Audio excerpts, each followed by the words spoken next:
Hi y'all, welcome to my wood pile. If you're like me, you have a tendency, sometimes you find it hard to say no to wood. Some of you new guys still wondering where you're going to get wood, but if you've been turning a while, I think if you're not careful, you'll wind up with me like a wood pile that tends to grow too large. It starts rotting. Somebody says treat your wood like lettuce, and use it before it starts to spoil. So I thought I'd just show you a little bit about what I'm doing to clean up.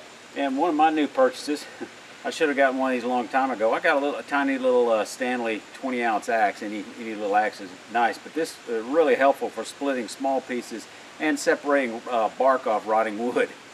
Let me show you a few other things. Here's an example of some wood that's spalted beautifully. Unfortunately, it's gone way past its best if used by date.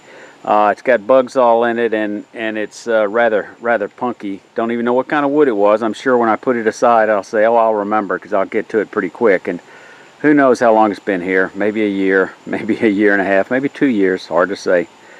But it would have been pretty if I'd caught it earlier.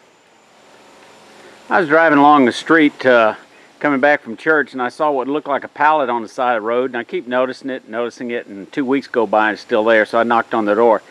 And they said, no, it's not ours. Don't know whose it belongs to. I said, okay, I'm going to take it off your hands. Turns out it wasn't a pallet after all. It was one of those plastic sidings off a little toy child's little playhouse. But it's going to work real well for getting my wood up off the wet concrete and allow it to drain a little bit better. So I'm getting rid of wood that whose lettuce has expired, so to speak. And I'm bobbing the ends to see what, if any of it's salvageable, and then some of it is not salvageable. I'm going to have to haul it off or do something with it because I don't have a fireplace. So if I keep it too long, it's a challenge. But I got a lot of good Bradford pear here that's still fairly fresh that I need to deal with. And then of course there's my real prime indoor stash, primarily of spindle stock that was cut fresh.